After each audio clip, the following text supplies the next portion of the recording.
Welcome to an Internet Town Hall, live from the state capitol.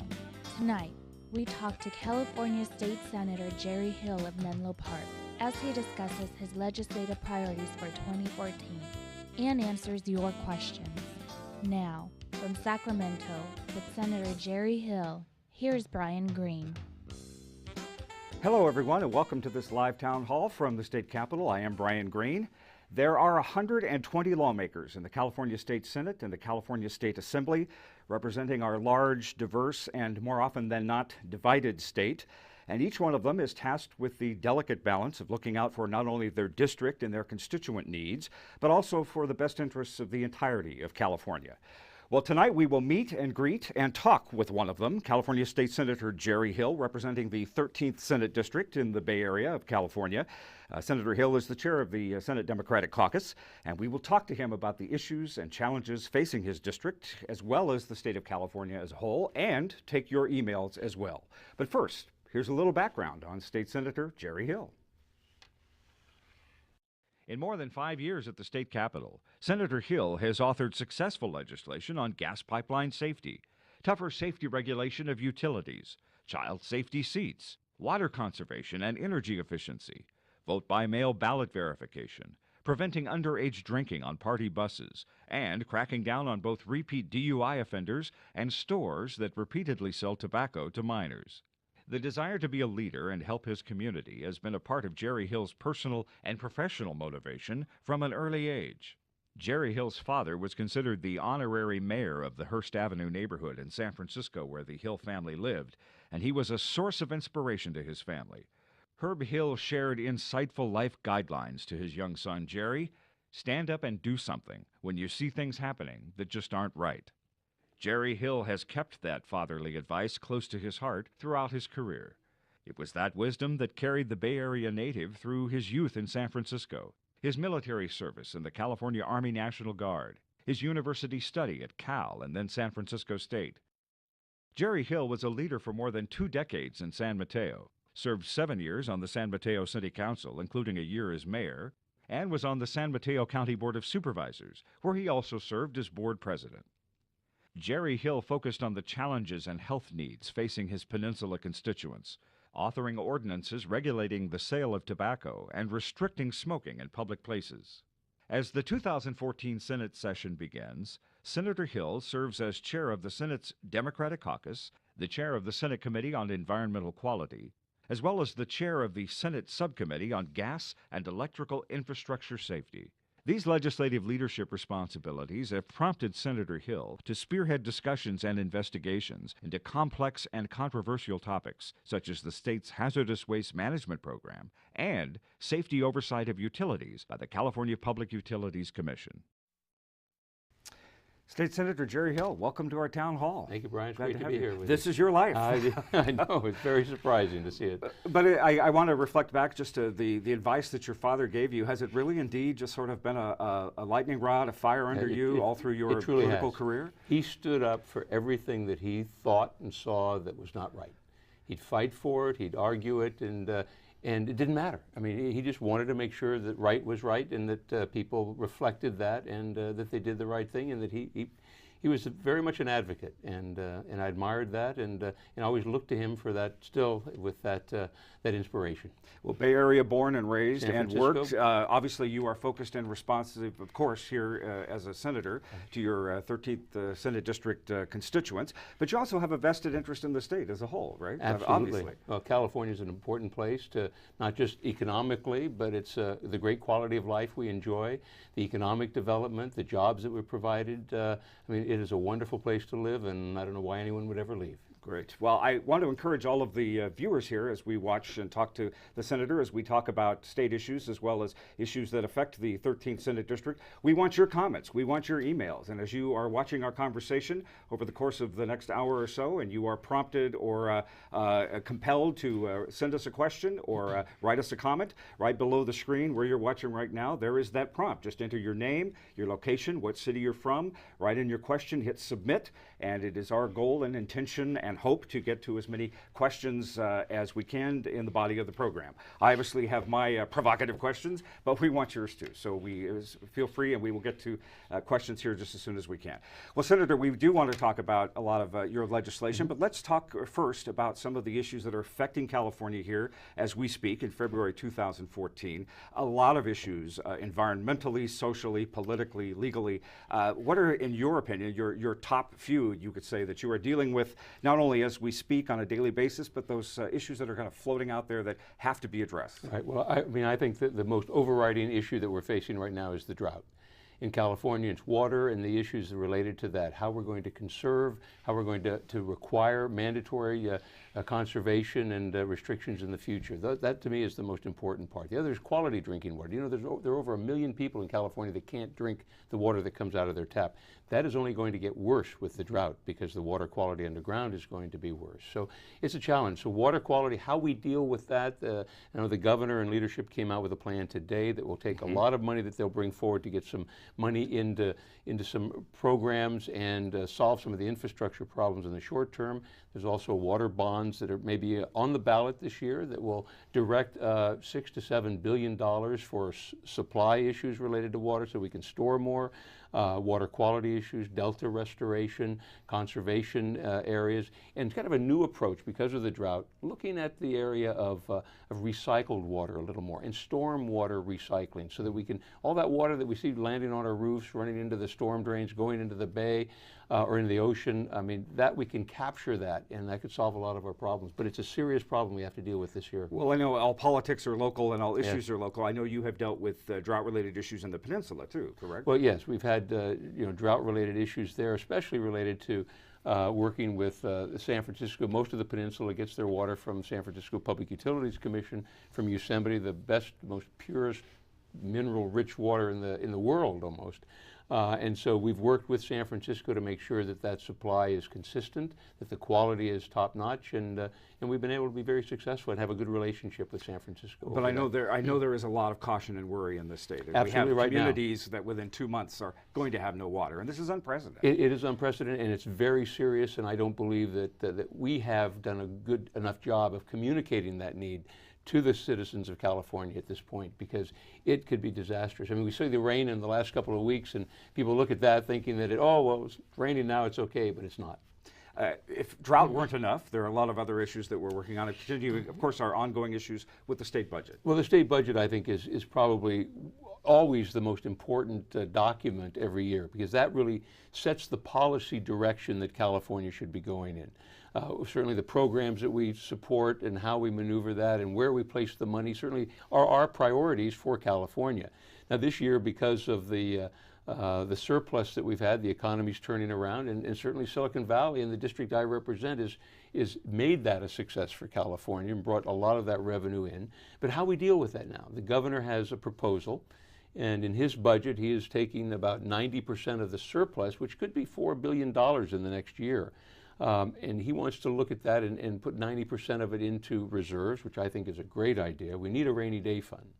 And then also to pay down some of our long-term debt. That's a problem that California has that many other states don't, and we need to deal with that today, or we'll just saddle our next generations with that debt in the future. Well, it sounds like the governor is taking lessons from fellows who have held the governorship in the past, where there was that opportunity when we had a budget surplus or a balanced budget, and it was the challenge of, well, we've got to spend this money. Yeah, and that's exactly what's happened, because with term limits of the past, we've changed that now. The voters came together and changed term limits with legislators. But before, when you'd stay for 6 years in one house of the legislature, that wasn't enough to really look for long-term solutions to the problems. Now they can stay 12 years in one house, so you can look to solve those long-term problems. And I think that's what we'll see. And we need to deal with those rather than just looking at quick solutions where you can spend the most money and get the best bang or the quickest bang for the buck. That doesn't work anymore, and that doesn't solve that long-term debt that we need to deal with, and deal with it realistically and soon. Well, then there's the challenge, and I guess I'm kind of making the argument that I know a lot of Democrats are thinking after several years of some deep, deep cuts, to-the-bone cuts, social services and education.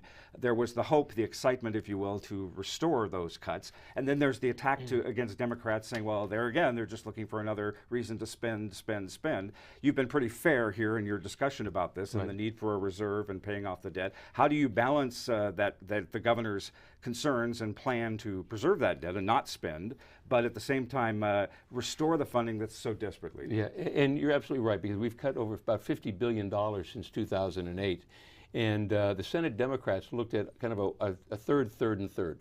1/3 of any surplus would be used to restore some of the cuts that we made to some of the important services that we have. Second third would go into a reserve so that we can look to the future, because we know this cycle is going to turn again. And the other third would go to pay down long-term debt. That process is what we kind of adopted as going forward with the budget. The governor is more 90% future pay down and 10% for restoration. I think we'll work over the next month or two when the governor's may revised budget proposal comes before us.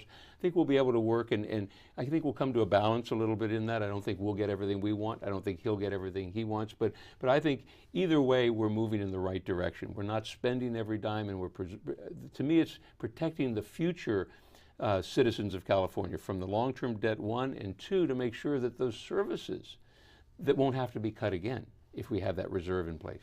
Now, I know that there's been a sort of a prolonged bull market that's produced some banner years for capital gains in the state, and a even better year actually expected here in 2014.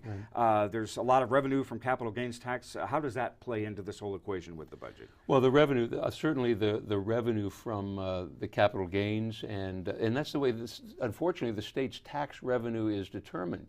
Most of the money that we get is personal income tax and corporate income tax. And when we have the stock market rising as it has, and the capital gains are so high, that is a sudden surge to the budget, which creates those surpluses.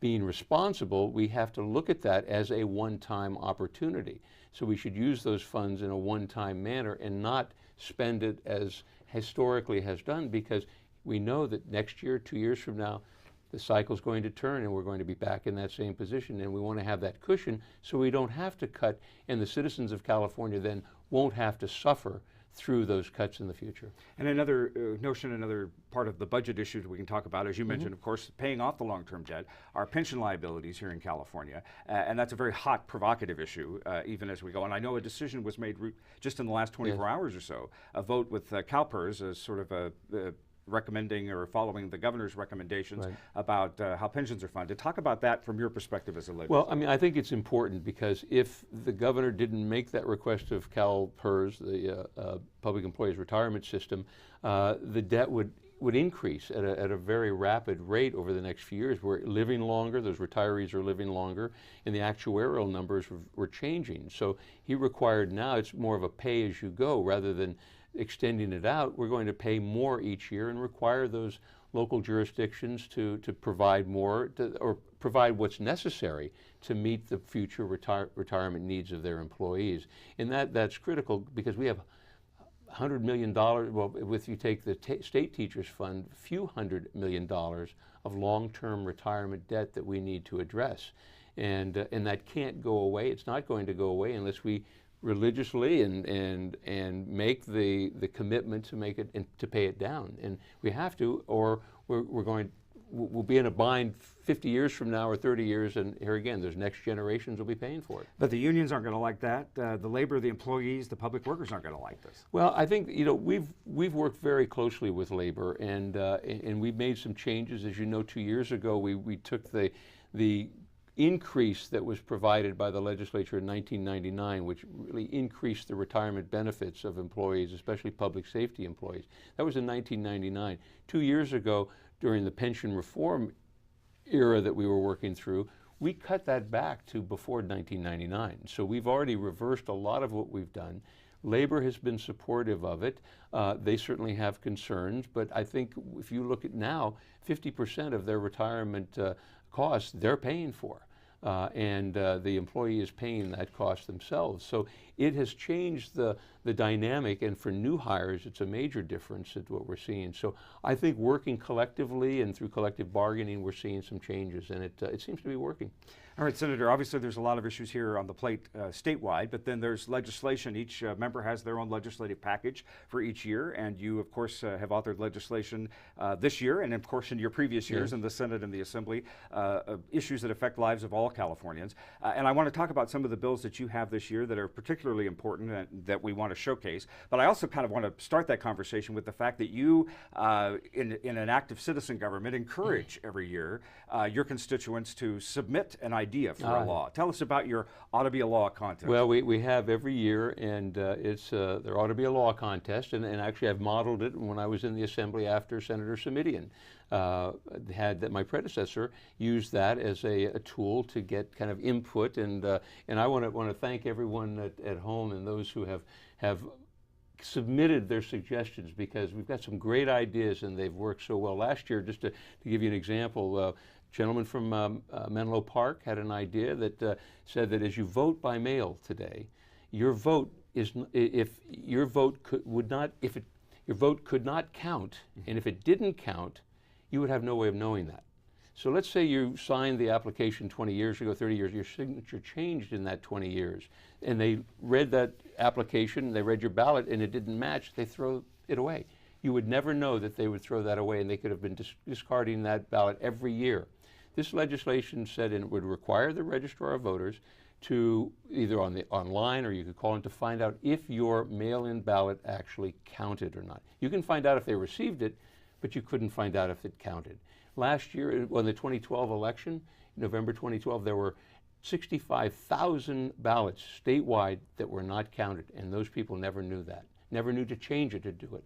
This bill requires notification so that you could find out, and that was an Ought to Be a Law contest winner, and we're really happy about it, and that changed the policy of California. And now, in some elections, I know the Burlingame City Council election was won by 8 votes. So that would make a big difference, and some of those get pretty close. So this is exciting. So I want to thank everyone for all of their suggestions. Well, and this is a great idea. This is absolutely a great idea. A lot of legislators are doing this now. It's become a popular thing and an important thing, because I'm sure you hear this, we all hear this, when people have their laments about the legislature. There's too many laws. Yeah. And the irony is that the fact this is how things get solved. This is how issues get addressed. This is how problems get solved. And this is a tangible way for a constituent, a citizen of the state, a voter in the state, to be able to see their concerns dealt with. Right. This is how it's supposed to work. Yeah, it's exactly how it's supposed to work. And you know, on those laws, we get 40 bills for a 2-year cycle of the session.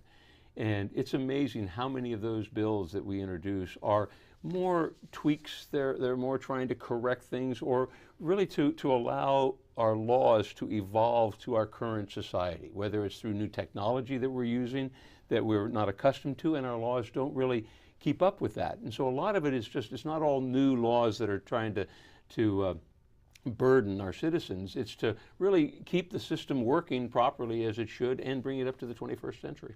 Well, you have some 21st century legislation you're working on this year. I want to talk about a few of these, drill down to some of these specifics, and talk about how they affect not only your constituents, but the people of California. One piece of legislation, updating the Political Reform Act. This is SB 831. And ironically, this deals not just with Californians, maybe with California's citizenship, but also with things going on in the legislature and the way money moves around. And reform obviously is needed. We've seen the headlines. We won't go into details, but it's on the mind of all of you and your colleagues. How does your piece of legislation this year deal with that, in particular with fundraising and with donations? Well, what we're doing is, you know, I've read the papers. I'm sitting in Sacramento. I see and hear some of the problems, and I don't want to say some of the loopholes, but some of the questions in the Fair Political Practices Act that kind of leave a lot of room for interpretation. And in some cases, you can open a campaign account and people can spend that campaign money just about for anything and claim that it has a campaign purpose. Well, there have been some abuses with that and some fines that have been levied with that. So this legislation will define what is and what is not a campaign purpose. So you can't go on a golfing tour, you can't do other things with that money, you can't buy gifts, stay in hotels and pay your rent and things of that nature with it. It's going to define exactly. It has to be used for campaign purposes. And I have to say, 99.9% of every legislator, elected official that I've seen, you know, they're responsible, they do it the right way.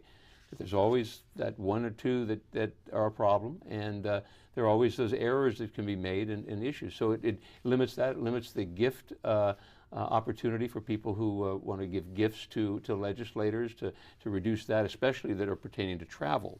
Sometimes we see gifts that are travel. Some people go on thousands of dollars, in some cases $100,000 of gifts over over a 10-year period of time, and travel, which is all, as long as you report it, it's okay. Well, I think that's a little excessive. Well, we actually have a question, an email from a viewer, a constituent, and I want to get some of these. We'll talk about some of these other pieces of legislation as we go along, but we've got the emails stacking up here, and I want to get to them as soon as we can. And we do encourage everybody to submit, as you watch here on the screen. Submit a question if you have it. We'll try to get to them here in the body of the program. My first question, related to this topic, and directly at least, from Carol from Redwood City. I've been following SB 52 for some time now. That's called the Disclose Act, and I'm wondering what you think the prospects are for passing it, given that the Democrats have a 2/3 supermajority in both the Assembly and the Senate. Now, I know this piece of legislation has to deal with the disclosure in advertising. SB 52 is a bill that I've authored with Senator Mark Leno of San Francisco, and it's designed to really disclose who is behind a lot of the initiatives that you see advertised on television, and in the elections we'll see an initiative, and you'll see that it's paid for by the California Good Government Committee. Well, who's behind the California Good Government Committee? You never know. And you think they're doing the greatest thing in the world. Well, in fact, it could be some of the companies that you're not very fond of. It could be tobacco companies, it could be oil companies, whatever it is, you don't know. And what this would require is that the top 3 funders of that ad, that commercial, that radio spot, whatever it is, they have to be disclosed with their logo of the company that's behind it, and radio to really tell exactly who that is, so that people know who's behind the ads and who's behind that effort or that initiative, or who's fighting that initiative. So the Disclose Act, and the fact that we have 2/3 in both houses of Democrats, which you would think under most cases would make this an easy sell. Unfortunately, it's a big state, as you mentioned earlier, Brian, and it's a big state with a lot of diversity, and not every legislator thinks the same way, which is a good thing. So it's not as easy to just assume that everyone will support that, because it's a big tent that everyone is in, and we all have different political views and on the scale, the political scale. So it's not easy to get to it without some compromise. I think there's a better chance this year than any other year, and I think we're going to continue to work hard with that bill this year, but I don't think it's a slam dunk. I think it's still going to require some work, because it's tough to get 2/3 under any circumstance. All right, another issue very important here in California, the issue of fracking. Karen from Redwood City has an email to us. She says, what are you doing to stop fracking and to promote alternative sustainable energy, in other words, solar or hydroelectric? We are in extreme drought, as we've talked about. Fracking takes a lot of water, plus the toxic chemicals that they use to pollute the water and the ground, and there is only 1 inspector for every 1,000 wells. The company's self-regulation allows problems to exacerbate. Finally, earthquakes are happening with fracking. Karen touches really on what has been a controversial issue this last year. Karen's done her homework, there's no question about it. And fracking is the subject, just for those who are not familiar with it, it's hydraulic fracturing, where you take an oil well, and there supposedly in the Monterey Shale about 15.8 billion barrels of oil that's available to California. A lot of jobs that are available, and that's kind of slanting some of the direction. But these wells go down 1.5 miles in the ground, and then they go horizontal for 1 mile. They use high pressure water with some very proprietary hazardous toxic waste chemicals that are put into that. And then the water that comes out and the oil is extracted and used as natural gas comes, as well as oil, crude oil. It's using chemicals that are very hazardous. It's using a lot of water. Last year, there were a number of bills. One in particular was a moratorium on fracking in California.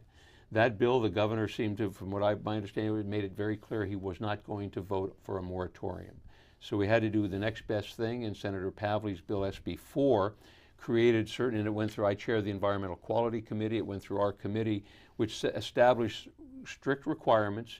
The proprietary chemicals have to be disclosed so that people know what it is, and the regulations would have to be determined. Well, actually next Wednesday, the 26th of February, myself as chair of the Environmental Quality Committee, and Senator Fran Pavley, who chairs the Natural Resources and Water Committee, we're having a joint hearing to determine and find out exactly where we stand in those regulations at this point, how comprehensive they will be, how thorough they will be looking at these issues, what about those chemicals that are being used, and how much water is being used. My understanding is, and what I've been told, and I want to make sure and find out exactly how much water they will be using, because that drought, as we talked about. Well, in fact, despite the best intentions of this legislation, environmentalists, even those opposed to the bill, everybody's upset about this. Right. Environmentalists wanted this to be a ban, and the governor didn't go that way, as you say. So you're dealing with a very political. It is a complete balancing act, because without a ban, and we knew we weren't going to get a ban, the next best thing was to regulate it as tightly as we could, and that's what we did.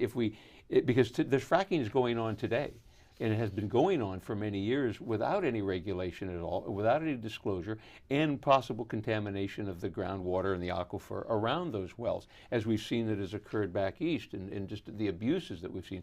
So we're watching it very carefully, and in the hearing next week, next Wednesday, will, I believe, give us a framework of where the regulations will be and where we need to interject more stringent rules in the fracking and in the water consumption, because I've been told that a lot of the water, it's recycled from one well to the next well and used. I don't know if that's true, but we'll find out and get to the bottom of it. All right, thank you for that question. The next one comes from Charles from Sunnyvale. He says, why do you believe the state should mandate pre-kindergarten in all districts as opposed to letting the local school district determine what is best for their own districts? And how much education do you think will be accomplished with 20 toddlers and 1 teacher and 1 aide in a few hours of the day? Isn't this taxpayer-sponsored daycare? Senator Steinberg has done what we call the TK, the transitional kindergarten legislation. Where do you stand on this?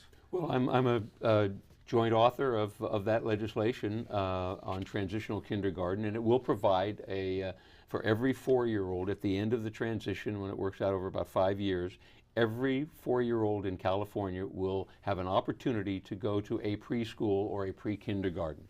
What we've looked at and why it's required is that we don't want to be in a situation of saying you can do it or can't, because there are some school districts that may choose not to allow it, and yet it would benefit a very large segment of their community and a part of their population. Because what we find is that the payback on every dollar spent on pre-kindergarten at this point gives about a $7 return down the road. And that's in less special education, less members in the criminal justice system, better job training, better job positions for those individuals that will then pay better taxes down the road as they mature and age. So we're seeing a tremendous benefit. In California right now, 48% of those who finish 3rd grade are not at the 3rd grade level for reading.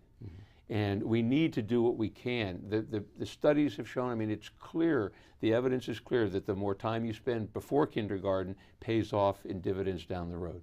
So we're doing it, and as the bill proceeds this year, I'm going to be working very closely with the school districts in the district that I represent. There are about 35 total school districts, to make sure that we implement it in a way that will meet their needs. I don't want to create a burden. I don't want to make it difficult. I don't think anyone does here, but I think we want to be able to provide that opportunity for those 4-year-olds to get an education and get a head start. They need that head start, especially those who are economically challenged. All right. Next question comes from Jeremy from Palo Alto. We're all over the map here, but that's what legislation is all about. The noble 2010 California Stop Bill, AB 909, authored back in 2010, would have reduced the fine for right turns compared to blasting straight through or turning left. Senator Hill's reasons for advancing this through the Senate are as true today as in 2010. Costs to drivers are $490 plus $57 for traffic school. It is expensive. The penalty is disproportionate and hurts those most who cannot afford the time to go to court. Could such a measure be advanced again? Well, you know, the governor vetoed that legislation. We passed it through the legislature because I think the legislators recognize that that the law as it's in place is an abuse. It's used to provide funding for law enforcement, and they opposed the bill strongly, and I think they had the governor's ear. And to me, it has nothing to do with, and I'll get an argument from a lot of people on this. It has nothing to do with safety. When you come to a stoplight and you're going to make a right turn, if you're going to do a rolling stop, you can make sure it's safe here and say, I'm not condoning that behavior, but it's certainly not as dangerous as running straight through a red light. And when you're making that turn, you're not consciously sitting there thinking, now, is this going to be a $500 fine or is this going to be a $250 fine? Right. That's not part of your thinking, and it shouldn't be the same fine as if you barreled right through a red light. That's not right. But we tried to change it, couldn't do it, and there was some talk of doing legislation this year, not by me, that would have reduced the fine, but then there was a kicker in that legislation, and we may see it in the next couple of days still.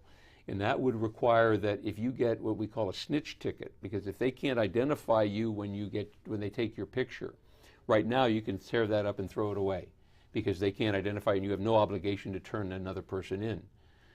If you were to, this new bill would require that if you don't turn that other person in, you're going to wind up paying the fine because you're the registered owner. And if you do turn the other person in, that person is going to get a point on their driving record as well as pay the fine. I don't think that's going to work. I don't like that legislation, and I think this is just it's a terrible situation. I tried. As long as the governor still is opposed to it, it's not going to pass.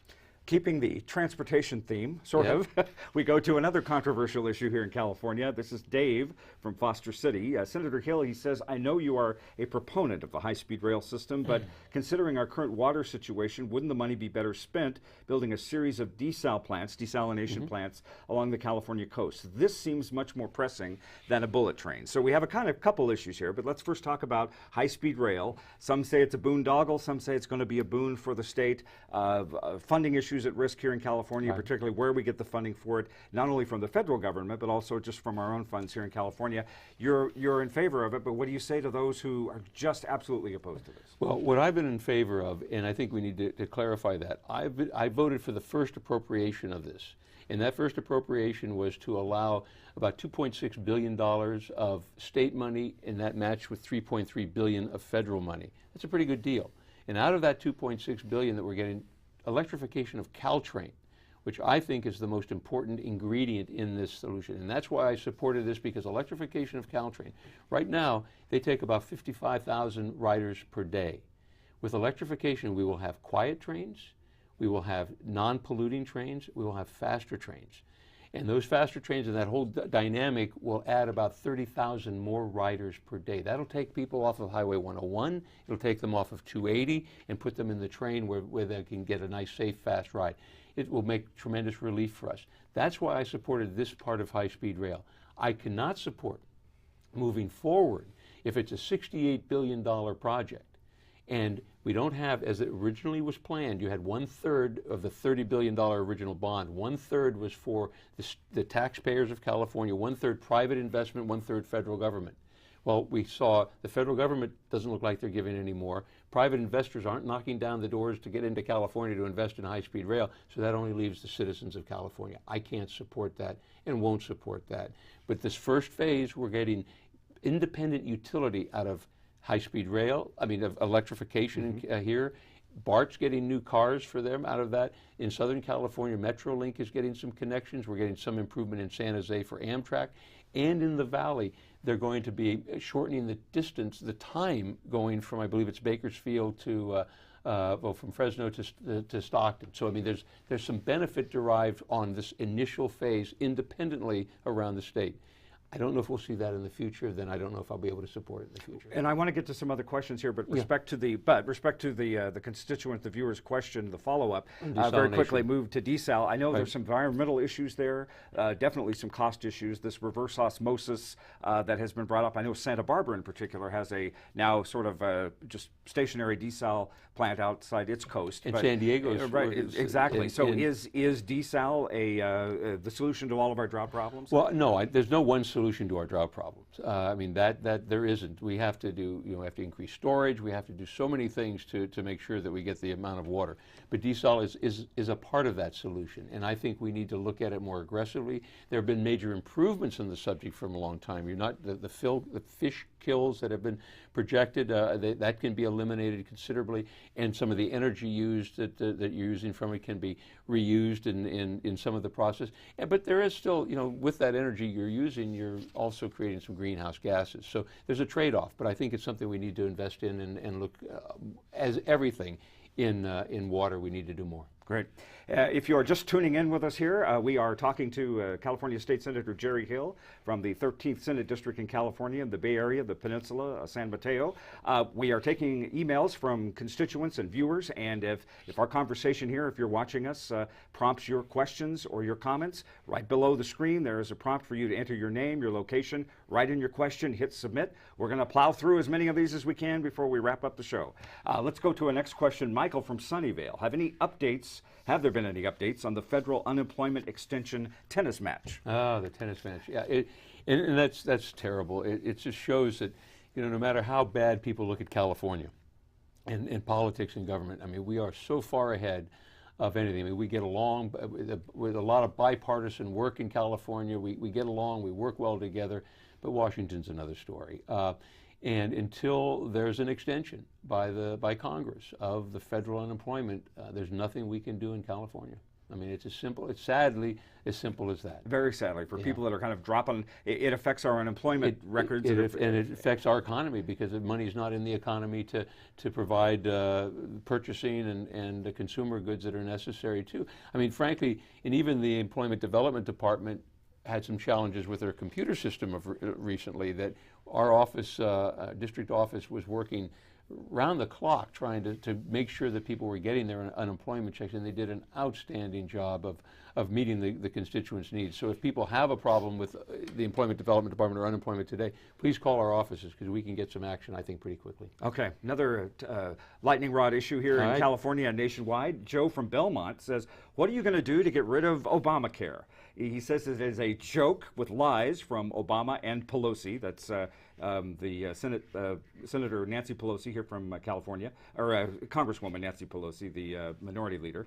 We did not keep our old insurance, did not save money, paying more, did not need maternity, children's dental coverage, not accepted by UC hospitals, less care, no site security, and you can throw in the Senate, the state insurance department as being useless also in dealing with rising insurance costs. A lot of lament that only touches again on something that's been very controversial since before October 1st when we had the national rollout, and what everybody could say without editorializing has been a disaster. In terms of California and in terms of the concerns from the viewer, what do you say? Right. Well, no, I think Joe raised some very good points, and it has been an embarrassment. I mean, the federal rollout has been a total embarrassment. The other states in the country have done poorly. California, at least, has been doing better in terms of, I think now the numbers are 800 and some thousand new signups. Just announced in the last 24 hours, yes. And we had some problems not outreaching to the Latino population in California, which is an important part of the state, and so we've dropped the ball in a number of ways. And then the computer system, the interactive part, the actual rollout from a computer standpoint, and has been a failure. They're bringing it back together, which has been an embarrassment as well. And I've seen also in some of the cases where, and Joe's right, you're seeing rates that are going astronomically high for people, and which I think is going to move them out of the market in some way. They're going to get stuck, but the cost is just, it's not proportional. So frankly, I hope and I envision that in the next year, as we've seen changes in the last couple of weeks with the president, that there may be other changes that will, and tweaks that will improve it so that it will work better for everyone in California. We're not seeing that today, and I've been very California disappointed. is one of the model, success stories in right, this. Peter Lee has done a yeoman's job in trying to make this available for the largest state. He's done an outstanding job of bringing that forward and doing the best that he can. But we've just seen, and it's not him, and it's not the California. It's the whole system entirely. It has a lot of flaws, and I've been very disappointed in what I've seen. I mean, we've done a lot of great stuff here, but it's just not working. And so I'm hoping that we will see some major changes in the next year. Okay, Gordon from San Carlos addresses an issue I know you have done in your capacity as a chair of committees related to this issue. He says, keep holding PG&E's and the Public Utilities Commission's PUC's feet to the fire. So you have actually been doing that Well, we have over the last few years. We have, but you know, how many hours do we have tonight Yeah. to talk about this? We could do a whole show We just could on that do issue. a whole show yes. on that issue. I mean, I just going back and thank you for the question and the comments, because we have been holding the PG&E and the PUC's feet to the fire. And that's it was one of the most challenging experiences for me, has been representing San Bruno and watching the devastation of that explosion. You're getting emotional as we talk about this. Yeah, I do. It really, to see that neighborhood after that fire, next morning after the fire is out, the smoke still coming, the cars that were a block away from where the ground zero was, I mean, the paint's melted off and the tires are melted. I mean, the heat, the 8 lives that were lost, the 38 homes that were destroyed. And to know that it was done, I mean, it was allowed to happen because of the neglect of the California Public Utilities Commission.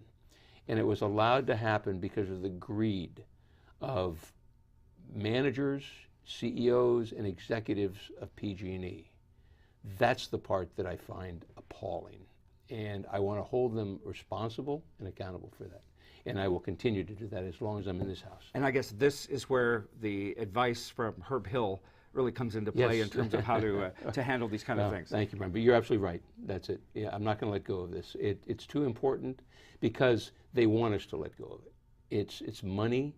And when you have the president of the California Public Utilities Commission today, who was the CEO of Southern California Edison before, a utility. You have the chief counsel, the chief lawyer of the Public Utilities Commission, who up to 2008 was one of the chief lawyers at PG&E. During the same time when they ignored the hundreds of millions of dollars that were diverted from safety, from maintenance, and from operations of their gas line, diverted that to profits and bonuses for executives. Clearly identified. There's no guess. I mean, we're not making this up. This is all identified. And the record keeping that they have no clue, had no clue of what they had in the ground, and they chose the most least expensive, ineffective testing methods for those pipes because they could get away with it. And that's the part that's just unbelievable. Well, briefly, the PUC representatives, PG&E representatives are not here to defend themselves, Right. but in the last year or two since the San Bruno disaster and some of the other issues related to the PUC, have they been responsive? Is safety now more of a priority? Safety is they'll tell you that it is a priority. They will make every effort to look like it's a priority. But frankly, it's a public company, publicly held utility, and stockholder responsible, and the bottom line is important to them. Now, they have done things, but a lot of times kicking and screaming to improve their system. But safety, the culture of safety, is not ingrained in the Public Utilities Commission, nor is it ingrained in PG&E's culture, and that's what we're trying to do. Well, you've hit a nerve here. We're getting some comments from a viewer. Sherry from Mountain View says she would like a whole show on the PG&E PUC issue. Consider it.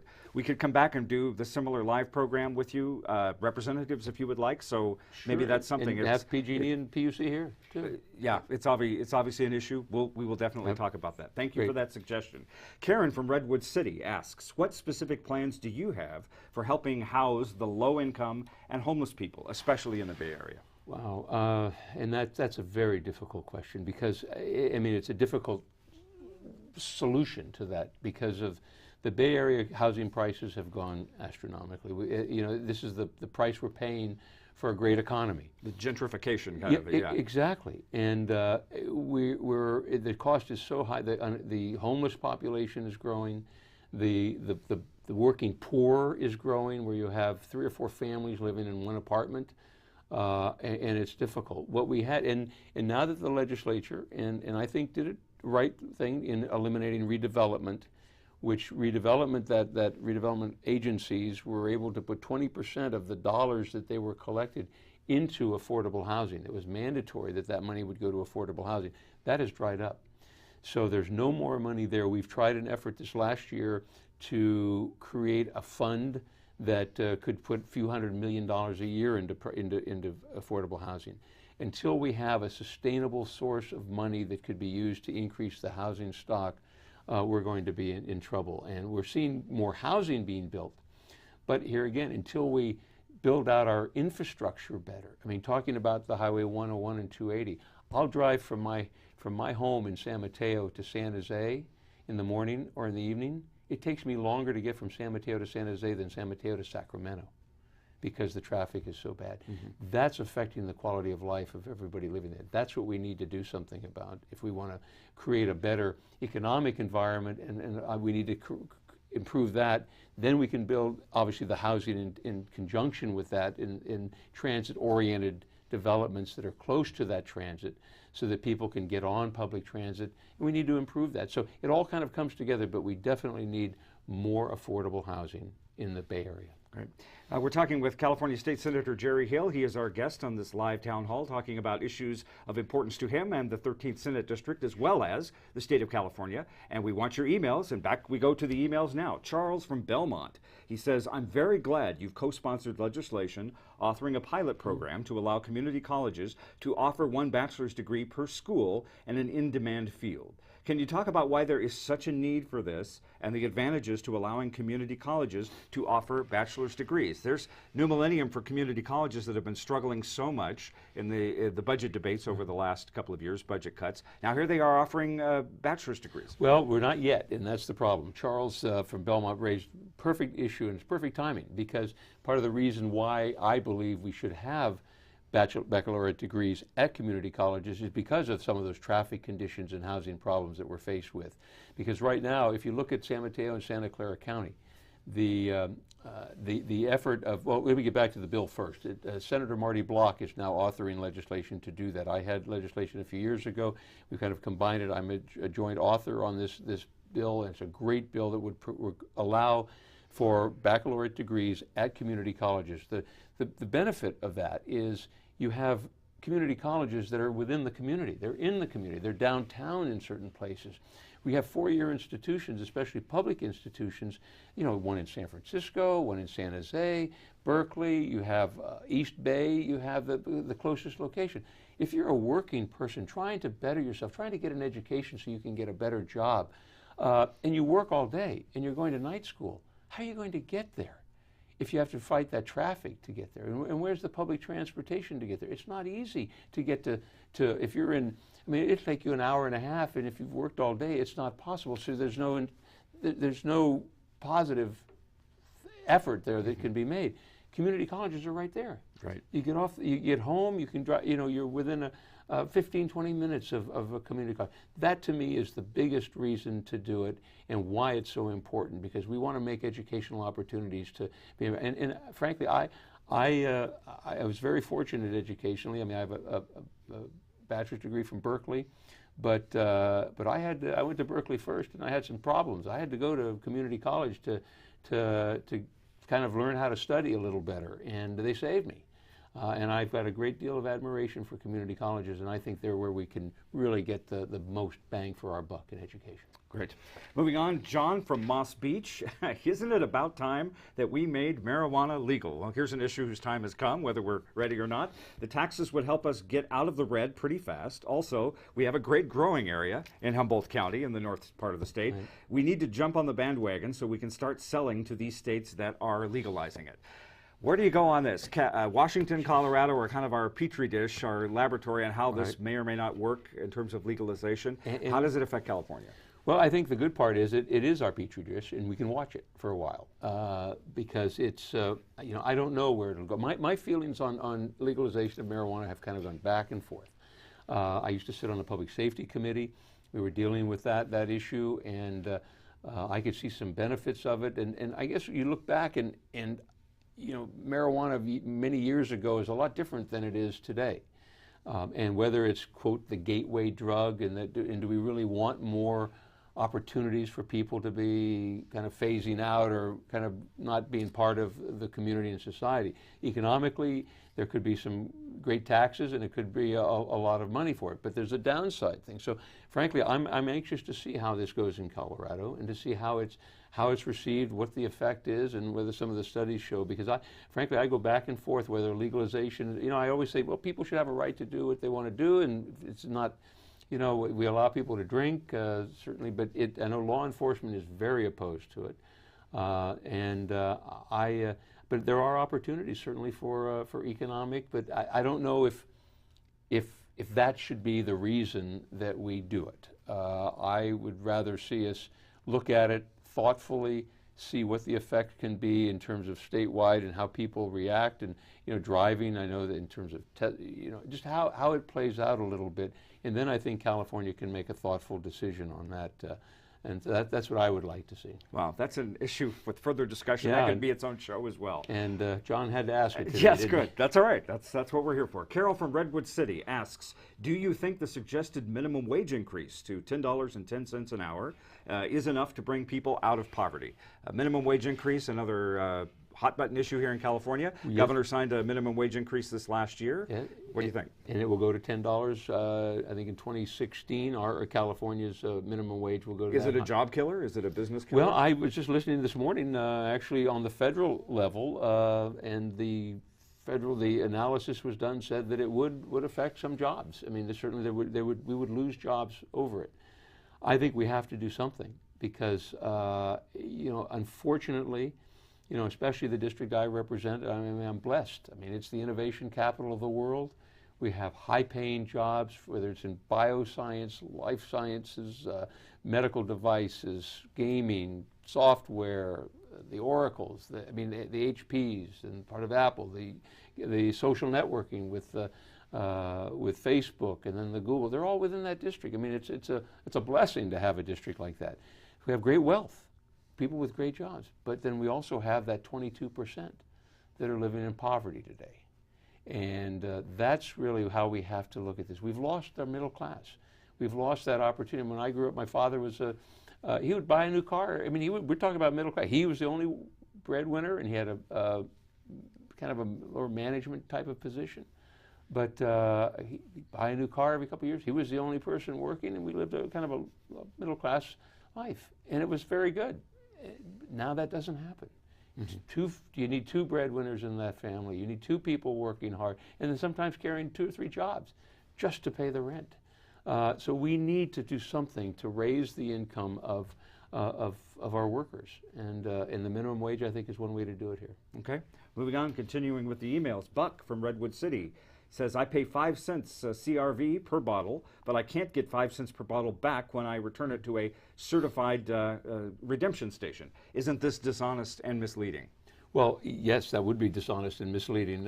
You pay 5 cents, you should get 5 cents back, and it's my understanding that you do get 5 cents back. Now, I think there are ways that they interpret that, and what I'd like John to do is to call our office. I'd like to find out a way where we can research this for him and try to get an answer, because my understanding is it either is done by the bottles or by weight. And if it's the weight of the bottles, and if you have 10 bottles by weight, it's going to give you the 5 cents per bottle. So you should be getting back the 5 cents per bottle. If he's not, then there's something wrong, and we need to find out. All right. We're going to take one final question here. We appreciate all the emails that have come in. C. John from Brisbane, he says, we've never seen eye to eye regarding the use of vintage collector cars on the streets of California. They are fun, and CARB, the Air Resources Board, has a place, but not here.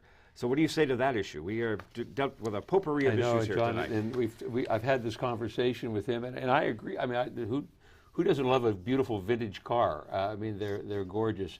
I think there are some exemptions in terms of smog check for older cars, and that some, I think, before 1976 are exempt from smog checks, and there are certain types of exemptions.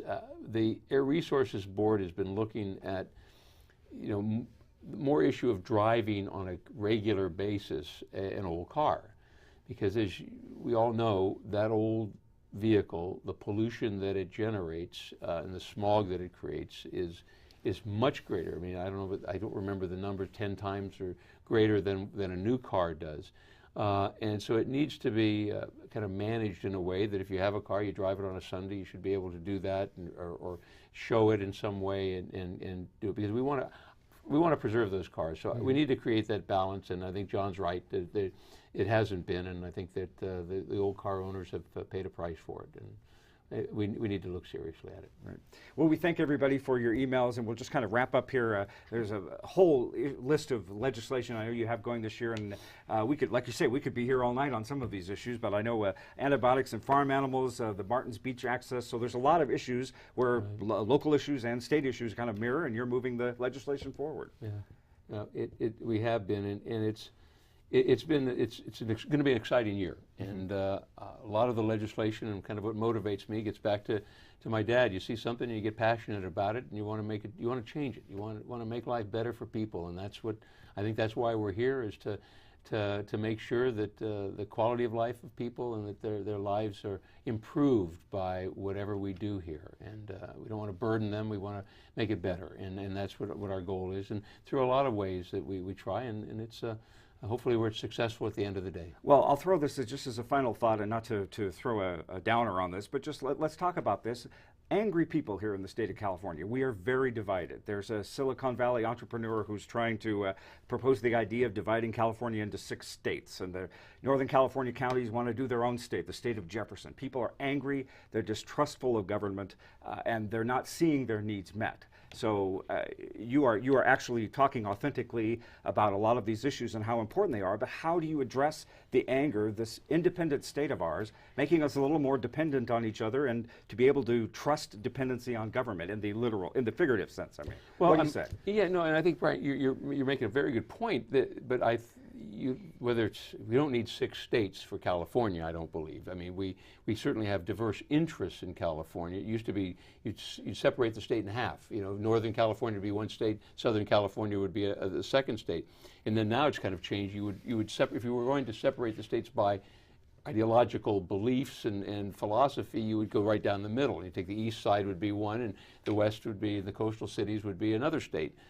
6 would be a problem. But I think people distrust, but you know, frankly, if you look at the polling of late, you know, there are a lot more people feel more positive about California. I think the approval rating of the legislature is up to 42%, which, you know, a few years ago it was down in the single digits.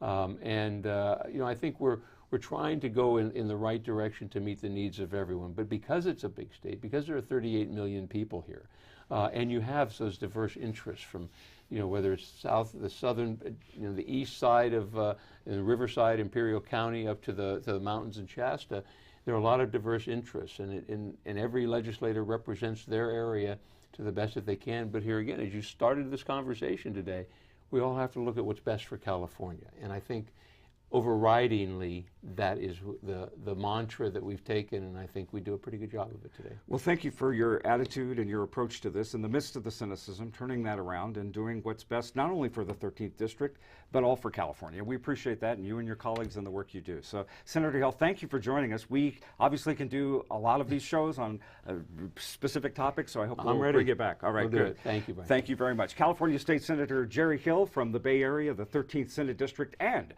we want to remind you that this program is archived right here at this website on this web page, so you can come back and review it, watch it, invite your friends to watch if there's any particular issues you want to review. It'll be here till further notice, so we invite you to do that.